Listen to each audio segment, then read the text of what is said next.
Halo, selamat pagi. Kita akan bahas tentang pembiasan cahaya karena di sebelumnya kita udah bahas tentang pemantulan ya. Jadi ke cermin. Sekarang kita ke pembiasan. Jadi pembiasan cahaya di sini adalah adanya pembelokan arah rambat cahaya ketika dari suatu medium pindah ke medium yang lain jadi gitu. Jadi pembiasan cahaya itu terjadi contohnya ya jadi medium yang dari udara ke air. Jadi dua medium yang sama-sama bisa ditembus cahaya. Ternyata cahaya tersebut dibelokkan. Kita lihat contohnya di slide. Jadi gambarnya seperti itu. Kalau misalnya di sini ada cahaya di bagian medium udara, kemudian di sini ada kaca. Kaca setebal ini ya. Jadi ketika dikenai cahaya dia akan sedikit belok di sini. Ada pembelokan. Kemudian ketika keluar lagi dari kaca karena bisa ditembus kan kaca. Jadi dia akan membelok lagi ke situ. Nah, ini prinsipnya seperti ini. Jadi prinsipnya ketika ada cahaya menembus kaca. Dari udara ke kaca, jadi di udara itu kan renggang mediumnya ya, gas. Kemudian kaca itu zat padat dan sama-sama ditembus cahaya. Terjadi pembelokan ketika dari udara yang mediumnya renggang ke mediumnya yang rapat itu berarti mendekati garis normal ya arahnya. Jadi dari yang medium kurang rapat ke yang lebih rapat itu pembelokannya mendekati garis normal. Dan sebaliknya, kalau misalnya dari kaca sini keluar lagi ke udara, kita lihat. Jadi dari medium yang rapat ke renggang itu menjauhi garis normal. Ini garis normal. Ya, jadi ini adalah batas medium. Ini batas mediumnya di sini. Ini garis normal. Garis normal sama ya. Jadi di sini mediumnya, ini garis normal. Jadi bisa digambarkan seperti ini di sini. Ini garis normal. Sama seperti ini jadi ke sini. Ini juga sama, bagian sini jadi ke sini bentuknya. Jadi dari renggang ke rapat dia mendekati garis normal, ini garis normalnya dia mendekati ke sini, jadi lebih mendekati ke sini. Kemudian kalau sebaliknya dari rapat ke renggang, dia menjauhi garis normal, dia arahnya lebih ke sana. Sesederhana itu prinsip dari pembiasan. Jadi contoh sehari-hari kalian bisa lihat kalau misalnya kalian punya gelas diisi air, kemudian ada pensil yang kalian masukkan, seolah-olah pensilnya terlihat patah. Itulah proses dari pembelokan cahaya karena dari sebuah medium ke medium yang berbeda. Kalau misalnya tadi air sama udara, berarti dari udara yang kurang rapat ke air yang ke lebih rapat, makanya adanya pembiasan. Ada yang disebut dengan pemantulan sempurna. Jadi kalau misalnya ini ya, dari yang rapat ke yang renggang, harusnya kan menjauhi garis normal kan. Ya, jadi dari medium yang rapat, misalnya di bawahnya air, di atasnya udara, dia akan menjauhi garis normal gitu misalnya. Dia akan terus, kalau misalnya kita putar lagi arahnya, sudutnya, ini garis normal yang biru. Jadi satu saat karena dia menjauhi garis normal, nah suatu saat dia posisinya di sini. Tepat di sini, berarti kalian tidak akan bisa melihat cahaya yang dari bawah sini. Dia hanya akan diluruskan ketika mata kalian ada di sini. Kalian melihat cahaya dari bawah, mata kalian di sini, berarti yang posisinya di sini arah cahayanya ke situ tidak akan bisa terlihat di mata kalian. Dan begitu pula seterusnya ya. Kalau seandainya dia lewat lagi,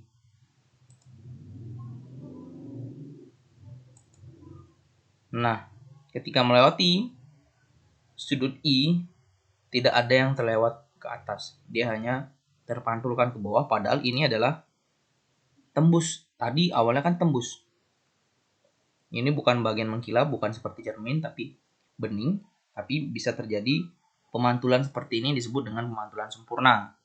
Ketika sudut sinar datang dari sebuah medium yang lebih rapat, hanya dari yang lebih rapat, kalau yang dari kurang rapat nggak bisa. Dari medium yang lebih rapat ke medium yang kurang rapat, itu bisa terjadi pemantulan sempurna jika sudut datangnya melebihi dari sudut kritis ini. Namanya sudut kritis. Jadi sudut kritis itu adalah sudut batas yang mana cahaya yang berasal dari medium yang lebih rapat tidak mampu lagi keluar ke medium yang kurang rapat. Itu di sudut kritis ya. Itu namanya sudut kritis di sini. Jadi seperti yang kalian lihat tadi, ketika cahayanya dia hanya lurus ke sini. Jadi bukan ke atas lagi. Dan lewat dari itu, maka cahaya yang dibiaskan tidak ada dan dipantulkan sepenuhnya. Sekarang kita akan bahas tentang indeks bias. Apa sih indeks bias? Jadi indeks bias di sini adalah suatu zat perbandingan kecepatan cahaya yang di ruang hampa dengan medium itu. Jadi maksudnya di sini adalah kenapa ada perbedaan arah cahaya ketika dari medium kurang rapat ke yang lebih rapat.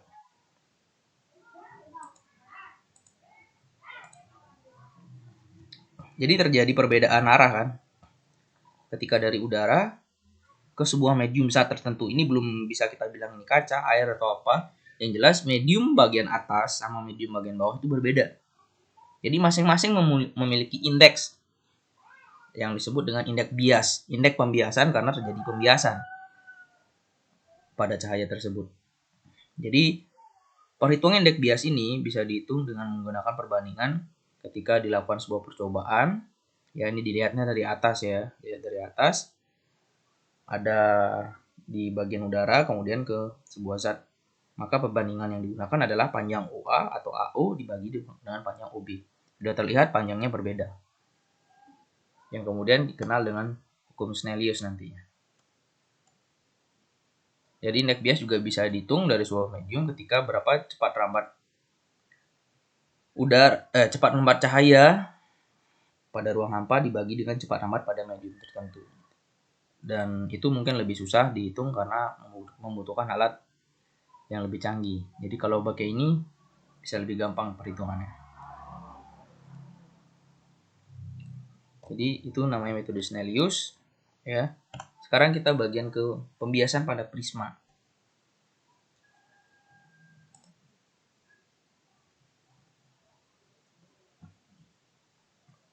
Jadi kalau ada prisma kaca ya berbentuk prisma, kita lihat dari atas juga ini. Ini kaca bentuknya begini. Ini segitiga kalau kita lihat hanya dari atas. Jika berikan cahaya, pertama dia akan melakukan pembiasan di sini biasa dari udara misalnya ke kaca, kemudian lurus karena masih kaca, kemudian keluar lagi dari kaca ke udara, maka terjadi pembiasan. 2 kali pembiasan. Jadi ini merupakan awal dari kenapa bisa kalian melihat pelangi. Nah, dispersi di sini sama halnya ketika ada cahaya putih masuk ke prisma dan akan terdispersi. Dibagilah cahaya putih itu menjadi cahaya pelangi. Jadi ketika 2 kali pembiasan pada prisma di sini, cahaya putih sebenarnya itu adalah cahaya dasarnya. Ya, kemudian nanti dia akan didispersi, diuraikan menjadi warna-warna cahaya tampak. Magicobinium. Itu namanya cahaya tampak, itu merupakan cahaya putih yang terdispersi. Jadi cahaya monokromatis namanya. Jadi cahaya putih ketika melewati prisma ditangkap layar akan terbentuk warna pelangi. Jadi sebenarnya warna pelangi itu adalah bersumber dari cahaya yang berwarnanya putih. Cahaya yang bisa kita lihat namanya cahaya tampak. Jadi pelangi itu bisa kita ibaratkan dari pembiasan dari hujan ya, tetesan air hujan. Jadi penyebab dispersi cahaya di sini terjadi karena setiap warna cahaya memiliki panjang gelombang yang berbeda-beda. Ketika cahaya putih terdiri dari beberapa warna ya, cahaya polikromatik itu merupakan cahaya putih. Kemudian ketika melewati prisma tadi sehingga akan terurai. Pembiasan juga terjadi ketika pada banyak hal ya, contohnya di sini ada bintang, bulan dan semua ketika berada pada medium yang berbeda-beda. Yang jelas atmosfer itu memiliki kerapatan yang berbeda-beda. Walaupun tidak begitu signifikan ya dibandingkan antara udara sama air, udara sama kaca itu cukup signifikan. Tapi atmosfer juga sama ya. Atmosfer memiliki tingkat kerapatan yang berbeda-beda, makin ke bawah makin rapat. Nah, ketika di luar ruang hampa, itu otomatis indeks biasnya juga akan berbeda walaupun dalam perhitungan dihitungnya sama nilainya 1 gitu. Tapi yang jelas pasti ada perbedaan walaupun kecil. Nah, sebenarnya berarti bintang yang kalian lihat posisinya tidak seperti yang kalian bayangkan, bukan di sana gitu. Jadi bintang yang seolah-olah kalian lihat di posisi di sini itu sebenarnya posisinya bagian sini. Karena mengalami pembiasan. Jadi cahaya dari bintang, bulan atau apa itu yang di luar angkasa. Jadi sebenarnya tidak pada posisi sebenarnya. Jadi tidak di sanalah posisi dia yang sebenarnya. Karena cahayanya sudah mengalami pembiasan. Belum lagi juga butuh waktu ya dari suatu cahaya itu dari tempat yang sangat jauh sampai ke bumi dan ke mata kita. Jadi bisa kalian lihat sendiri.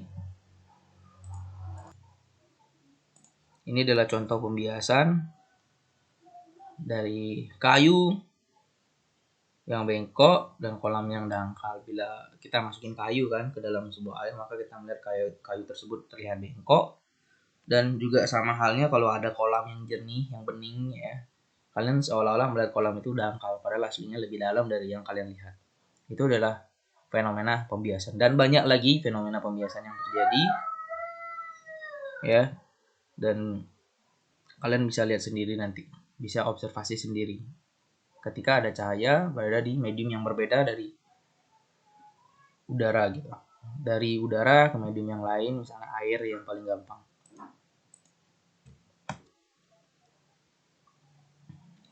Jadi ini proses fenomena kenapa kalian bisa melihat pelangi air ya, bentuknya juga diibaratkan seperti prisma yang tadi. Dan satu lagi, pembiasan seperti yang kita ibaratkan tadi ke atmosfer sekarang juga sama ya, namanya fata morgana. Ketika siang hari jadi panas kan, jadi akan terjadi perbedaan suhu antara di permukaan jalan, di permukaan sebuah permukaan bumi ya, permukaannya makin ke atas memiliki suhu yang berbeda. Otomatis kerenggangan udaranya berbeda. Jadi massa jenis udaranya berbeda, kerenggangannya berbeda, menghasilkan indeks bias yang berbeda, sedikit berbeda ya. Ada perbedaan indeks bias intinya.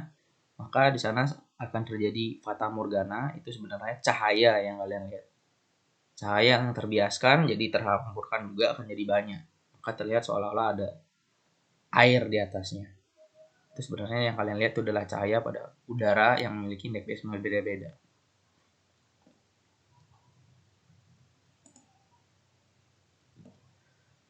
Oke, kita lanjut ke bagian lensa.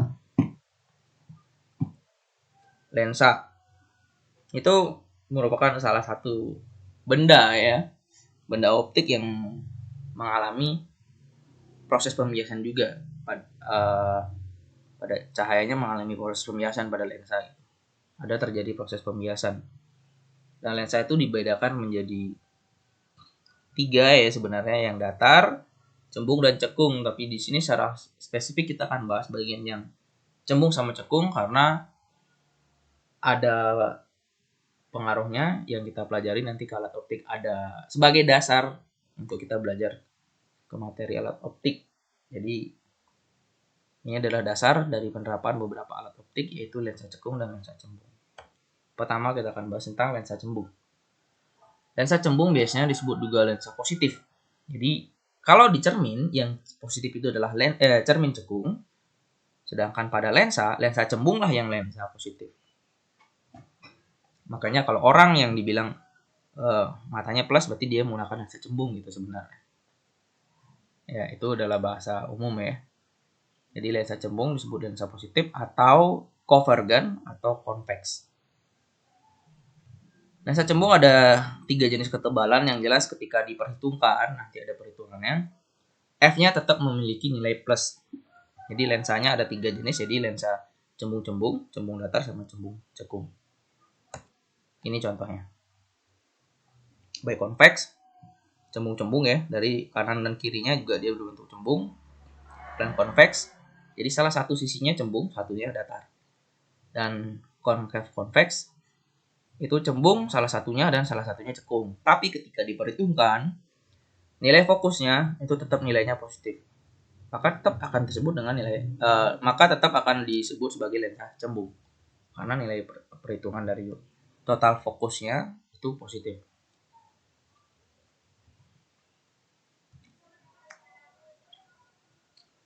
Sifat lensa cembung. Lensa cembung memiliki sifat mengumpulkan cahaya, sama dengan cermin cekung.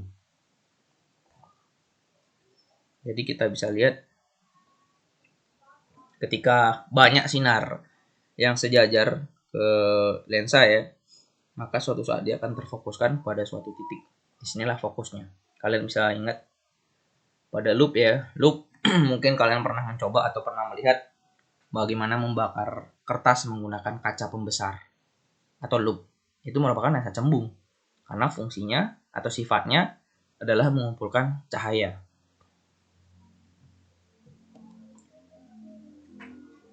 Menggambar lensa cembung. Jadi kalau menggambar lensa cembung gak usah digambar ya nanti bentuknya cembung-cembung atau cembung datar atau cembung cekung. Yang jelas kalian cukup gambar garis lurus dan di atasnya tanda plus. Itu menyatakan bahwa lensa cembung, dan bagian kirinya ada fokus dan jari-jari kelengkungan, bagian kanannya juga ada fokus dan jari-jari kelengkungan. Karena ya kanan kiri dia sifatnya kalau lensa ya.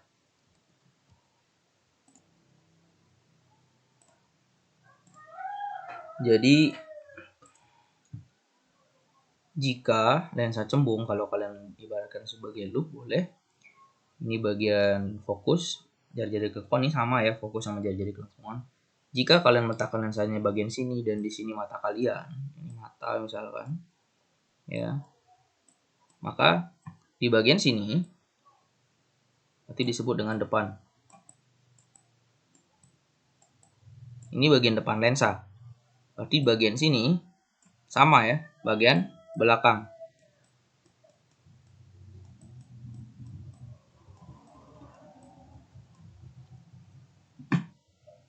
Ini berarti bagian belakang lensa.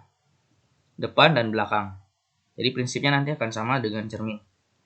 Hanya saja kapan dia nyata dan mayanya itu kebalik.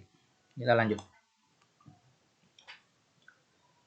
Sama dengan cermin ya, di lensa juga ada 3 sifat dasar yang jelas. Kalau cermin itu terjadi pemantulan, sedangkan kalau lensa itu nembus. Kita coba, sinar yang sejajar akan menembus dan menuju fokus.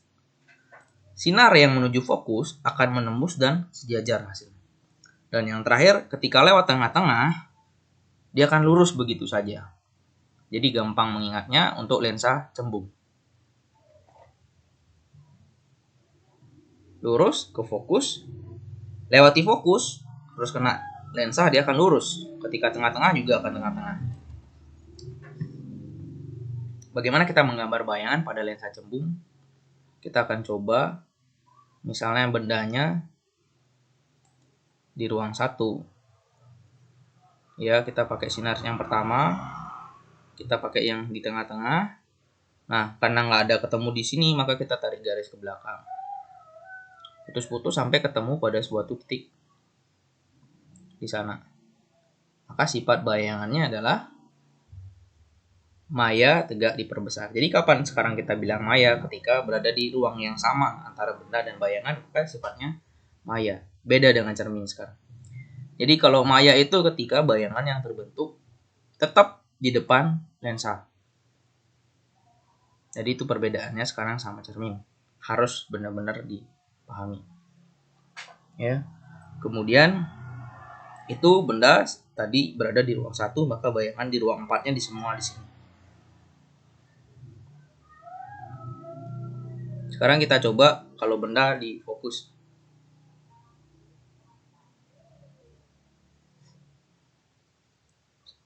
Ya, saya misalkan di sini tepat di fokus ya. Jadi sejajar semua, tidak akan pernah ketemu, maka sifat bayangannya Ini salah. Ketika tepat di fokus, maka tidak ada bayangan yang terbentuk. Jadi tidak akan ada, dan jaraknya memang tak hingga. Nggak tahu misalnya. Oke. Sekarang kita ke yang ruang 2. Wow, ada kesalahan. Oke, sekarang kita lihat kalau bendanya di ruang 2 ya. Jadi kalau di ruang 2, nah akan terbentuk bayangan ruang 3 sebelah kanan. Sekarang bedanya adalah ini tetap nyata dan terbalik. Nyatanya adalah di bagian belakang lensa sekarang. Itu perbedaannya. Jadi sifat bayangannya akan menjadi nyata, terbalik diperbesar. Jadi sekarang kalau bayangan bagian sinilah yang menjadi bersifat nyata. Dan bayangan yang terbentuk pada bagian sini maka bersifat maya. Nyata maya. Jadi kalau bayangannya bagian kiri atau bagian depan lensa tetap dia akan bersifat maya. Kalau maya selalu tegak, kalau nyata selalu terbalik. Masalah diperbesar dan diperkecil itu prinsipnya sama ya. Kalau dari ruang 2 ke ruang 3 ya diperbesar dan seterusnya. Ini adalah rangkumannya. Sekarang kita masuk ke persamaan lensa. Lensa cembung itu memiliki persamaan yang sama, nggak ada bedanya sama cermin. Yang jelas lensa cembung itu nilainya adalah lensa positif. Itu yang perlu diingat. Lensa cekung itu juga bisa disebut dengan lensa negatif. Orang minus pakai lensa cekung gitu. Dan jenisnya ada 3, kita langsung ke gambar. Biconcave, cekung kedua-dua sisinya ya, kiri dan kanan. Plane concave, salah satu sisinya cekung, salah satu sisinya datar. Dan bagian terakhir adalah convex concave, itu salah satu sisinya cekung, salah satu sisinya cembung. Tapi secara perhitungan nilai F-nya ketika dihitung memiliki nilai F yang negatif. Gambar lensa cekung gampang, hanya tanda negatif di atas garisnya ya, ada tanda negatif boleh di sini atau pas di atasnya negatif boleh. Jadi mirip dengan lensa cembung, hanya saja tandanya yang negatif karena lensa negatif. Sifat lensa cekung itu adalah menyebarkan cahaya. Bisa dilihat di gambar. Dia akan menyebar. Jadi lensa cekung digunakan ketika kita memerlukan untuk cahaya yang menyebar. 3 sinar utamanya kalau lurus dia akan menjauh seolah-olah dari fokus. Kalau mau menuju fokus, jadi ini seolah-olah ya. Ini kalau kita tarik garis. Nah, seolah-olah dari fokus. Kalau seolah-olah menuju fokus, ternyata ini seolah-olah menuju fokus, ternyata dia lurus. Dan yang terakhir, tengah-tengah, dia akan tetap tengah-tengah. Samanya adalah di tengah-tengah. Jadi karena dia sifatnya menyebar, ketika dia lurus, dia seolah-olah dari fokus yang kiri, tes tembus menjauh. Ini seolah-olah menuju fokus, jadinya lurus, gitu. Gambar bayangan pada lensa cekung itu sama ya, seperti cermin cembung. Dia punya satu sifat saja. Ketika dia lurus seolah-olah dari fokus, ketika gitu dia tengah-tengah.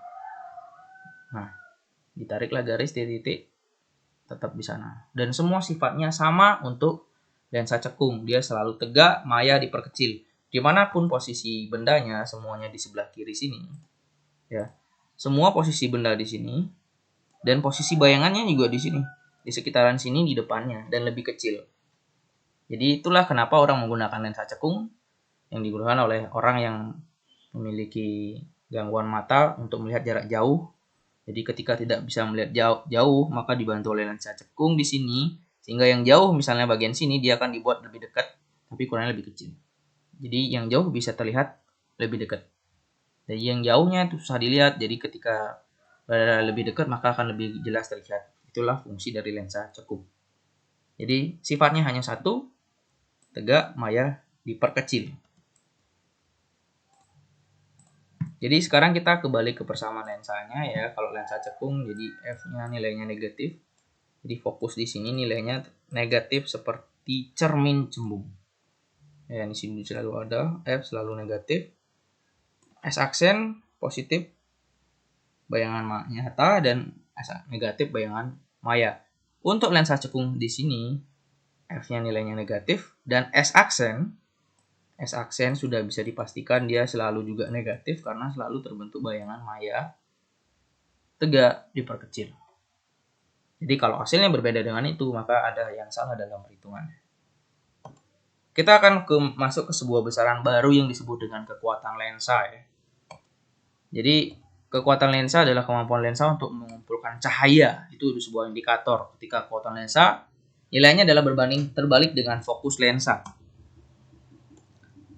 Perhitungannya P atau kekuatan lensa dihitung 1 per F jika F-nya dalam meter. Sedangkan 100 per F jika F-nya dalam sentimeter. Kekuatan lensa dihitung dengan satuan dioptri. Jadi dioptri satuannya dia. Jadi lensa cembung memiliki kekuatan lensa positif dan lensa cekung memiliki kekuatan lensa negatif. Sama ya. Kalau fokusnya nilainya positif ya kekuatan lensanya ya pasti positif gitu. Ini adalah rangkuman ruang lensa cekung dan lensa cembung. Jadi perlu saya ingatkan kembali bahwasannya cermin cekung yang sudah kita pelajari pada bagian cermin itu memiliki sifat yang sama dengan lensa cembung. Jadi cerminnya cekung, lensanya cembung. Itu nilai untuk F positif. Dan rangkuman dari ruang benda dan ruang bayangannya sama persis, tidak ada bedanya, hanya saja posisinya yang membedakan ya. Jadi kalau di depan cermin itu positif, tapi kalau lensa di belakang lensa itu yang positif. Sesuai yang gambar yang kalian pelajari, bisa kalian buka lagi kalau video tentang cerminnya bisa kalian lihat lagi ya. Kalau cermin positif itu di mana, kalau lensa kalian buka lagi positif itu di mana. Dan untuk cermin cembung itu sama dengan lensa cekung. Sama, sifatnya juga sama, maya tegak diperkecil, hanya ada satu sifat. Oke, itu aja materi dari pembiasan ya, mulai dari pembiasan dari cahaya medium A ke medium B, dari udara ke air atau dari udara ke kaca, terjadi pembelokan, kemudian ada dispersi, kenapa terbentuk pelangi, kemudian juga terjadi pelangi, ada fatamorgananya, saya lupa. Kemudian baru kita bahas tadi lensa ya, lensa cekung, lensa cembung, dan rangkumannya. Sekarang kita ke contoh perhitungannya. Sebuah benda terletak di jarak 12 cm di depan lensa cembung yang fokusnya 10 cm. Ya, 12 cm. Jarak fokus 10 cm. Coba kita hitung semuanya, maka ini ada jari-jari lengkungan, kekuatan lensa, jarak bayangan, perbesaran, tinggi bayangan.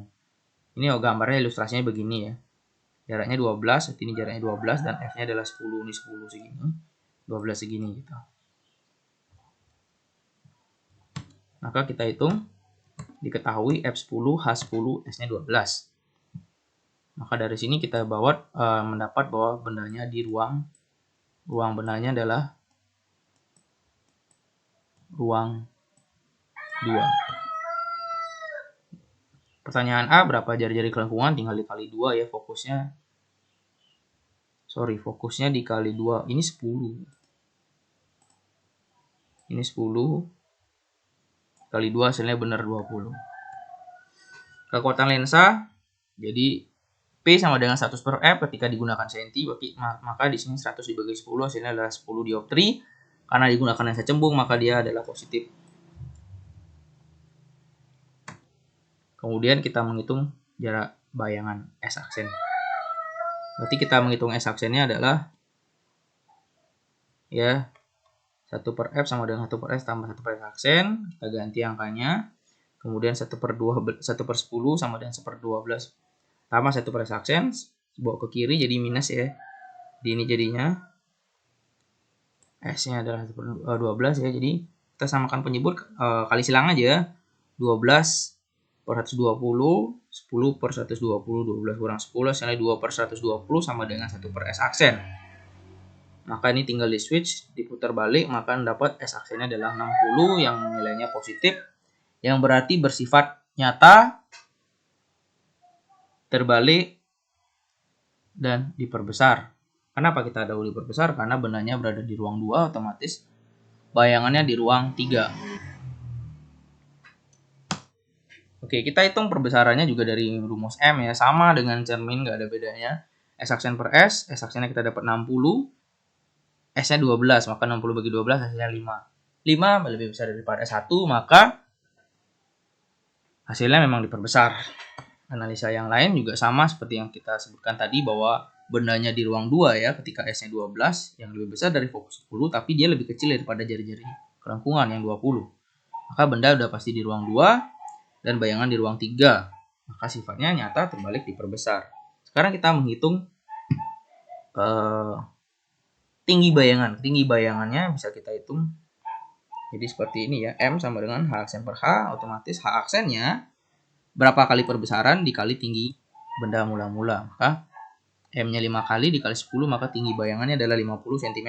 50 cm tadinya adalah 10 cm. Jadi tinggi bayangannya menjadi 5 kali dari tinggi yang awalnya 10 menjadi 50 cm. Kalau kita mau gambarkan kira-kira di mana? Nah, ketika bendanya berada di sini, ini jaraknya berapa? 12 dan fokusnya 10. Bayangan yang terbentuk sejauh 60 cm dengan tinggi 50 ya, sifatnya terbalik, nyata. Maka disinilah nanti kira-kira ya, terlalu jauh ya, saya gambar di sini aja nanti. Maka tinggi bayangan yang terbentuk kita misalkan di sini adalah berarti jaraknya 60 cm dengan tinggi 50 cm. Ya, kita misalkan begitu karena gambarnya hanya sebatas ini ya. Jadi kira-kira gambar yang terbentuk akan seperti itu dengan sifat nyata, terbalik, diperbesar.